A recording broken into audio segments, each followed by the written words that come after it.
पाएंगे कि क्या एक्चुअल में डेमोक्रेसी है और क्या और कौन सी डेमोक्रेसी जो प्रिटेंड करती है कि हम भी डेमोक्रेसी है। ठीक है, अब ये एक आपको इसमें कार्टून दिख रहा होगा, इसमें क्या है, डेमोक्रेसी लिखा हुआ है और ये जो आर्मी के मेन है ये एक उसको पोल को खड़ा कर रहे हैं डेमोक्रेसी को। तो इसका मतलब क्या हुआ कि वो डेमोक्रेसी को मतलब स्टैब्लिश कर रहे है ना।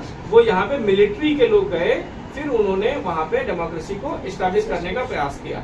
ठीक है, ये कहाँ हुआ था, ये इराक में हुआ था। उससे पहले किसका रूल था, सद्दाम हुसैन का रूल था।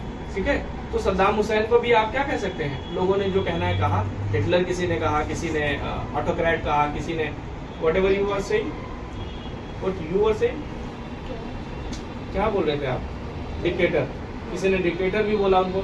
ठीक है, तो वो भी क्या थे, वो भी आर्मी से थे, वो पहुंचे उन्होंने।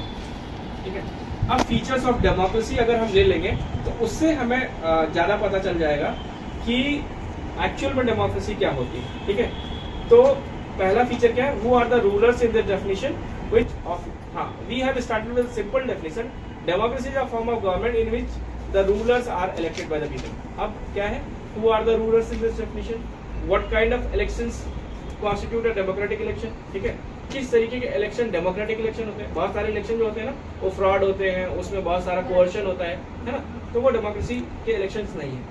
Who are the people who can elect, अब वो लोग कौन होंगे जो इलेक्शंस में पार्टिसिपेट करते हैं। पता चला हमने एक पर्टिकुलर लोगों को बोल दिया कि इतने एज के लोग आकर के इलेक्शन में पार्टिसिपेट कर सकते हैं, आप नहीं कर सकते क्योंकि आप छोटे।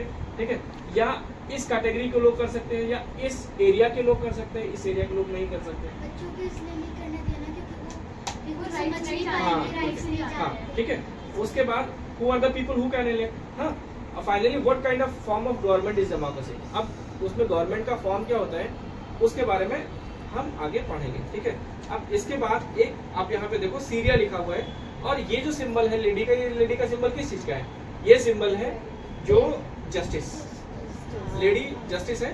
तो उसने बोला कि ये मेंबरशिप का फॉर्म है, हमारी पार्टी की मेंबरशिप अगर आप भर दो, और पार्टी का क्या नाम है, बाथ पार्टी। इससे पहले उसके लीडर कौन थे, बशर अल असद। अभी वहां पे लोगों ने रिपोर्ट कर दिया है, एक मिलिशिया ग्रुप था, मतलब मिलिट्री के लोगों का ग्रुप था, तो उन्होंने रिवोल्ट किया और पूरे कंट्री में अभी उनका रूल चल रहा है। तो वो प्रेसिडेंट को वहां से फिर से देश भागना छोड़ के भागना पड़ा। ठीक है, बशर अल असद को। और ये जो बाथ पार्टी थी, शायद बशर अल असद के जो पापा थे, फादर थे, उन्होंने किया था।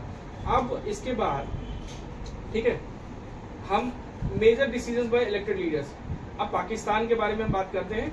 जनरल परवेज मुशर्रफ ने क्या किया, 1999 में एक मिलिट्री कू किया। ठीक है, और उन्होंने डेमोक्रेटिकली जो इलेक्टेड गवर्नमेंट थी, उस टाइम प्राइम मिनिस्टर थे नवाज शरीफ, उनको उन्होंने हटा दिया। ठीक है, उसके बाद रेफरेंडम हुआ है ना, और उनको उसने फिर अपना डेजिग्नेशन चेंज कर दिया, जैसे मैंने बताया पहले सीईओ, उसके बाद वो प्रेसिडेंट बने, और वो 5 साल के लिए उन्होंने क्या ले लिया, एक्सटेंशन ले लिया। ठीक है, और मतलब उनको वैलिडिटी मिली कि आप 5 साल तक रूल करो। 2002 से लेकर के 2007 तक रूल किया, और उसके बाद शायद 2008 में वहां पे इलेक्शंस हुए थे।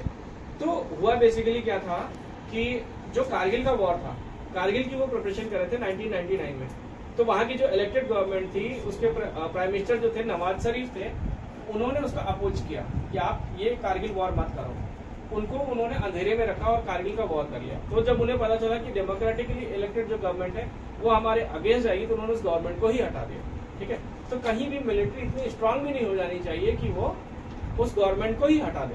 ठीक है, इसीलिए इंडिया में क्या है, चेक्स एंड बैलेंसेस है। यहाँ पे क्या है, यहाँ पे जुडिशरी भी है, यहाँ पे एग्जीक्यूटिव भी है, और यहाँ पे मिलिट्री भी है, लेजिस्लेटिव भी है, सबका अपना अपना चेक एंड बैलेंस है। और अल्टीमेटली कौन है यहाँ पे, people, we the people of India. ठीक है, अब इसके बाद ये कार्टून आप रीड करो। ठीक है, अब ये लैटिन अमेरिका का है, और वहां पे डेमोक्रेसी किसने स्टैब्लिश किया, बंदूक के दम पे डेमोक्रेसी वहां स्टैब्लिश हुई है। ठीक है, और सिमिलरली पाकिस्तान में भी यही सिचुएशन थी, वहां पे मिलिट्री ने डेमोक्रेसी स्टैब्लिश करने का ट्राई किया, मतलब कहा कि दिस इज डेमोक्रेसी। ठीक है, एक्चुअल में वो नहीं था। अब उसके बाद हाँ, अब मल प्रैक्टिसेस एंड फ्रॉड्स क्या क्या है ना, उन्होंने लीगल फ्रेमवर्क ऑर्डर दे दिया जिसकी हमने बात करी। आगे हम बढ़ते हैं, है ना। Clearly there are many reasons why democracy, ठीक है, यहाँ पे हमारे पास क्या रीजंस है, हमको इसे डेमोक्रेसी कहने के डेमोक्रेसी ना कहने के बहुत सारे रीजन है। क्यों? क्योंकि वहां पे वो इलेक्शंस नहीं हुए, है ना, लोगों को राइट्स नहीं, ठीक है। चलो फिर they can not take the final decision, the power to take final decision rested with army officials and with general Musharraf. जो फाइनल डिसीजन कोई भी होता था ना, आर्मी के जो ऑफिशियल्स थे, जनरल्स थे, उनमें और जनरल परवेज मुशर्रफ यही लोग ले सकते थे। अब this happens in many dictatorships and monarchies. They formally have an elected parliament and government, but the real power is with those who are not elected. उनके यहाँ पार्लियामेंट तो होती है, लेकिन रियल पावर जो है ना वो किसके पास है, वो मिलिट्री पीपल, वो इलेक्टेड नहीं है, ठीक है। This gives us the feature in a democracy the final decision making power must rest with those elected by the people. एक डेफिनेशन आपको और मिली क्या, कि डेमोक्रेसी वही हो सकती है जिसमें जो रियल पावर है, जो इलेक्टेड है, जो हमारे जनप्रतिनिधि है, उन्हीं के पास होनी चाहिए, ठीक है। अब थर्ड बात हम करते हैं, free and fair electoral competition, ठीक है। अब इसमें इन्होंने क्या लिया है, चाइना का एग्जांपल ले लिया है। अब चाइना में जो एग्जांपल लिया, चाइना कहाँ पे बेटा, दिस इज चाइना, ठीक है। अब यहाँ पे एग्जांपल लिया, यहाँ पे एक वो है पार्टी है PRI, ठीक है। और PRI क्या कर रही है, जब से ये आई है तब से सिर्फ और सिर्फ इन्हीं का रूल चल रहा है। अब इसके लिए ये क्या करते हैं, ये जो अपोजिशन की जो पार्टीज है ना, उनको वोट ही नहीं मिलता। उनको वोट क्यों नहीं मिलता है, चाइनीज क्या करते हैं कि इवन जो स्कूल्स है ना, उनके टीचर्स को बोल देते हैं कि जाओ और बता देना बच्चों को कि उनके पेरेंट्स जो है किनको वोट करेंगे, हम ही को वोट करेंगे, ठीक है। और जो ऑफिशियल्स हैं, जैसे जो लोग उसमें उसके मिनिस्ट्रीज में काम करते हैं, उनको भी जो पार्टी की मीटिंग्स है वो अटेंड करनी पड़ती है, जबकि इंडिया में ऐसा नहीं है। ऑफिसर्स को पार्टी मीटिंग्स अटेंड करने की जरूरत नहीं है, ठीक है। तो ये एक free and fair election process नहीं है, ठीक है। अब sometimes the polling booth were shifted from one place to another in the last minute. कभी कभी उन्होंने क्या किया, पोलिंग बूथ को ही शिफ्ट कर दिया। क्यों? जहां पे उनके सपोर्ट वाले लोग हैं वहां पे पोलिंग बूथ बना दिया, और जहां पे नहीं है वहां बंद कर दिया, तो वो लोग जा नहीं पाएंगे वोट करने के लिए, ठीक है। पोलिंग बूथ बेटा एक कंपार्टमेंट होता है जिसमें आपको इलेक्शन करने के लिए, अभी जैसे इंडिया का अगर एग्जांपल हो, वहाँ EVM मशीन रखी होती है। पोलिंग बूथ का बेसिक मतलब है चुनाव जहाँ पर आप करने जाएंगे, ठीक है। तो वहाँ पे जितने सारे कैंडिडेट्स उस एरिया के खड़े होंगे, उनकी मशीन में नाम लिखा होता है, उनके सामने बटन होता है, आप गए और बटन प्रेस किया तो आपका वोट उनको चला जाता है। अब इसमें VVPAT मशीन है, EVM है, कंट्रोलिंग यूनिट है, इस सब बारे में आप पढ़ करके आना, कुछ नहीं समझ में आएगा। जैसे आपको सपोज वहाँ पे 4 लोग इलेक्शन में खड़े, 1 2 3 4, ठीक है। आपको थर्ड नंबर वाले पर्सन को वोट करना है, आप गए और आपने उसके सामने ऐसे प्रेस किया, उसका आपका वोट उनको चला जाएगा। जिसको सबसे ज्यादा वोट मिलेगा वो इंडिया में इलेक्ट हो जाता है। Got it? जैसे आप अभी बता रहे थे कि उसने बंद कर दिया था कि दूसरे जगह का होम बूथ, हाँ हाँ हाँ हाँ हाँ, तो वो दूसरे उधर जा नहीं सकते, तो ये तो चीटिंग हो जाएगा। यही चीटिंग की तो बात हो रही है यहाँ तो पे। लोग बोलेंगे नहीं, बोलते हैं लोग, लेकिन आपको कितने राइट्स मिले हैं, कहाँ पे आप बोल पाओगे? वहाँ पे इतने लोगों को राइट्स ही नहीं मिले हैं, वहाँ पे मीडिया ही नहीं है। जैसे आप गूगल यहाँ पे यूज करते हो, यूट्यूब यूज करते हो, वहाँ पे कुछ नहीं है। वहाँ पे इसकी जगह पे उनके खुद के चीजें हैं। वहाँ पे बाइडू है गूगल की जगह पे, है ना, और एक यूट्यूब की जगह पे शायद V2 है, ऐसे करके कुछ है ना। तो नहीं चाइना में, ठीक है। अब मीडिया वहाँ पे क्या है, largely ignore the activities of opposition political party except to criticise them. Opposition की जो पार्टीज है ना, उनको सिर्फ क्रिटिसाइज किया है, उनको उन्होंने प्रमोट नहीं किया। सिमिलरली इंडिया में भी अभी कुछ ऐसी सिचुएशन है कि मीडिया का काम क्या हुआ है, एक हमने जनरल ट्रेंड में कुछ मीडिया को कर दिया है कि ये गोदी मीडिया है, ये लेफ्टिस्ट मीडिया है। तो गोदी मीडिया का काम क्या है, वो सिर्फ और सिर्फ गवर्नमेंट को प्रेज करती है, उनके क्वेश्चंस नहीं पूछती है। अभी जैसे जो टेरर अटैक हुआ है उसमें भी क्या हो रहा है कि कुछ लूप होल्स निकल करके आए हैं, इतना बड़ा अटैक कैसे हुआ, क्यों हुआ, किस लिए हुआ, उन्होंने ऐसे इनोसेंट्स को क्यों मारा, है ना। तो उसमें हमको लुक आउट करने की जरूरत है, ये मीडिया का काम है ना। तो चलो फिर आगे बढ़ते हैं। हाँ, there was no way the ruling party could be defeated even if people were against it. There are not fair elections. अब क्या हो रहा है, कि जब अगर किसी पार्टी को आप सिमिलरली एक एग्जांपल और लिया, in the Mexican example people seem to really have a choice but in practice they had no choice. कहीं कहीं क्या होता है ना कि दो पार्टियां खड़ी तो होती हैं, लेकिन जो दूसरी पार्टी उसको इतना लोग कमजोर कर देते हैं कि उसको कोई वोट ही नहीं मिलता है। तो आपको देखने में तो लगेगा कि डेमोक्रेसी, लेकिन एक्चुअली में वो डेमोक्रेसी नहीं होती है।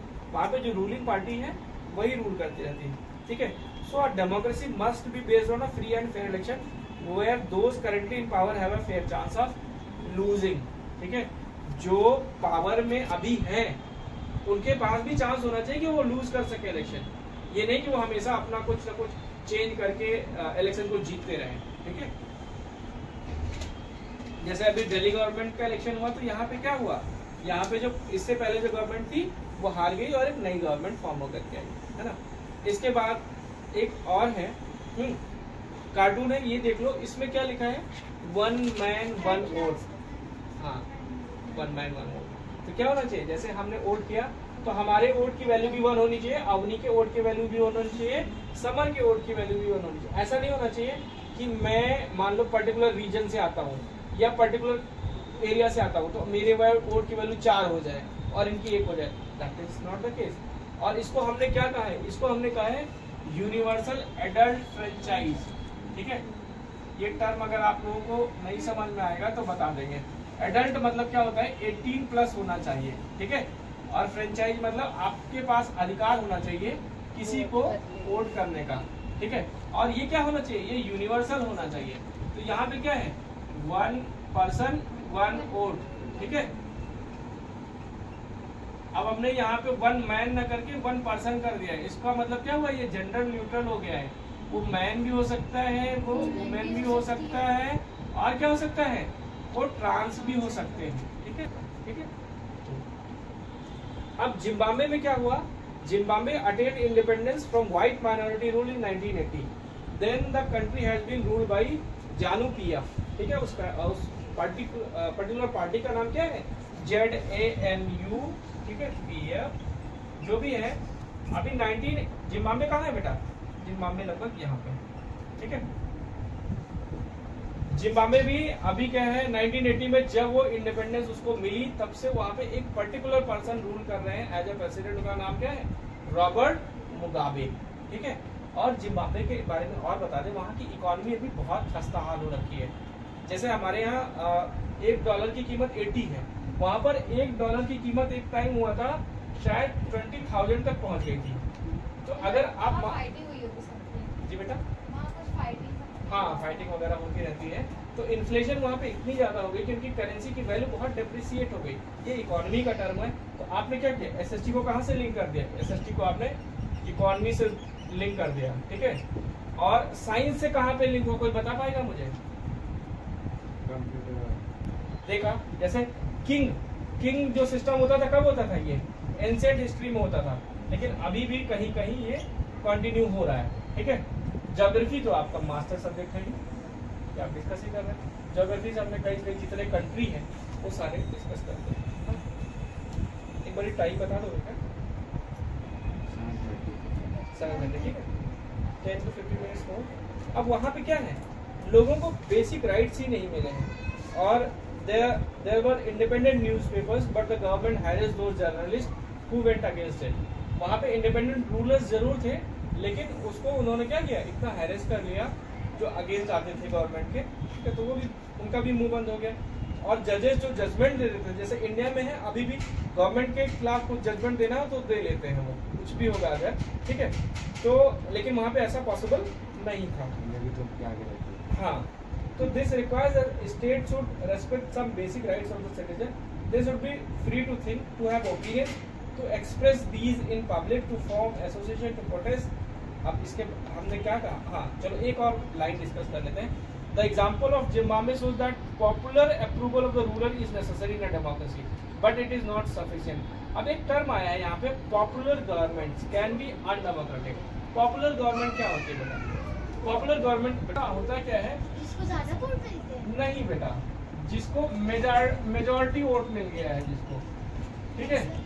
मेजॉरिटी वोट का मतलब क्या हुआ, जैसे इंडिया में जो सिस्टम, हाँ ठीक है, जैसे वो दरवाजा बंद कर सबसे ज्यादा किसको मिला? यस। और बाकी के 8 में सारे डिवाइड हो गए तो 31 वाला क्या होता है, वो उसको जीत जाता है। लेकिन इसको कम से कम तो मतलब 50 लोगों से ज्यादा वो वोट मिलना चाहिए था मेजॉरिटी लाने के लिए, लेकिन इसको क्या मिला, इसको मिला पॉपुलर सपोर्ट मिला है। ठीक है, सब लोगों का सपोर्ट नहीं मिला, 30-70 ऐसा नहीं मिला है इसको। ठीक है, इसको पॉपुलर सपोर्ट मिल गया है तो यस, ठीक है हाँ, तो उसमें इसको फर्स्ट पोजीशन मिल गई तो उसके बेसिस पे वो रूल कर ले रहा है। और ऐसा ये कंटिन्यू तरीके से कर सकते हैं कि हमको बस क्या करना है, ज्यादा लोगों को इलेक्शन लड़वा देना है या ज्यादा लोग इलेक्शन लड़ लें और हमको जो बेसिक वोट चाहिए 30-32 वोट चाहिए, हम उससे करके एक पॉपुलर गवर्नमेंट बना लेंगे। ये अभी का है, इंडिया का केस भी चल रहा है। इंडिया में क्या है, पॉपुलर गवर्नमेंट चल रही है। ठीक है, जो मेजॉरिटी के जो पॉपुलर गवर्नमेंट है जिन्होंने चुना है, ठीक है बेसिक। हाँ, अभी और इसमें डीप में जाएंगे तो ये और ज्यादा एक्सटेंड हो जाएगा। हाँ, और इसमें कार्टून में बताया गया है Iraqi election held after Saddam Hussain regime was overthrown. He is shown behind the bars. What is the cartoonist saying here? Compare the message of cartoonist with the first cartoon in the chapter. ठीक है, सद्दाम हुसैन को जब बार में ये है ना, यहाँ पे अंदर कर दिया, उसके बाद इलेक्शन जब हुआ तो वहां पर क्या पता चला हमें कि 1 man 1 वोट का सिस्टम आया। हाँ? अब एक कार्टून आपको और मिल रहा है, ये कार्टून क्या है बेटा, मुझे बताओ। ये तो बच्चे के आगे तोप लग रखी है ना, मिलिट्री ये मिलिट्री टाइम कैसे कैसे कहाँ गवर्नमेंट बची। अगर आप नॉर्थ ईस्ट में जाओगे तो वहां पे अभी भी एक सॉर्ट ऑफ एक जो होता है ना, पहले के जो रूल्स चलते थे, क्लैन सिस्टम जो चलता था, जो हमने पढ़ा था आर्यन सिस्टम में। आर्यन जो इंडस वैली सिविलाइजेशन टाइम था, उसमें क्या होता था कि एक उनका बेसिक लीडर होता था। ठीक है, और वो लीडर क्या करता था, वो लोगों को बताता था कि कैसे क्या करना है। ठीक है, तो नॉर्थ ईस्ट के अभी बहुत सारे गांव हैं, वहां पर एक पर्टिकुलर लीडर होता है, विदाउट उसकी परमिशन आप उस गांव में एंटर भी नहीं कर सकते। वहां पे एक सिस्टम और बेटा चलता है, इनर लाइन परमिट। ठीक है, इसके बारे में आप लोग पढ़ करके आना, मैं बताऊंगा बेसिक थोड़ा सा। कि आप अंदर जो है वो बाहर नहीं, कुछ पर्टिकुलर गांव हैं, कुछ पर्टिकुलर एरियाज हैं। ठीक है, तो उसमें ज्योग्राफी दे दी गई है, बाउंड्री दे दी गई है कि मान लो ये ए गांव है और बी गांव है। ए गांव तक जाने के लिए आपको कोई परमिशन की जरूरत नहीं है। अगर बी गांव में जाना है तो आपको परमिशन लेनी पड़ेगी वहां के लोकल एडमिनिस्ट्रेशन से, वो एसडीएम ऑफिस या डीएम ऑफिस से आपको मिलती है, तभी आप जा करके उस एरियाज को एक्सप्लोर कर पाएंगे, घूम पाएंगे या वहां जा पाएंगे। क्यों? क्योंकि वहाँ की जो ट्राइब्स है ना, वो नहीं चाहते कि बाहर के लोग आकर के हमारे उसमें सेटल हो जाएं या हमारे खिलाफ कुछ करें। वो उनको अपना कल्चर बहुत प्यारा है, उनको अपना संस्कृति बहुत प्यारी है, वो नहीं चाहते कि कोई और आए। ठीक है, इसलिए भैया कि एक जो जैसे बी गांव है, उनमें से एक बंदा बी गांव से एक गांव में गया, वो तो नॉर्मल है। हाँ। फिर ए गांव से वापस बी गांव करने के लिए वापस वो उसे परमिशन चाहिए क्या, या तो ऐसे घुस सकता है?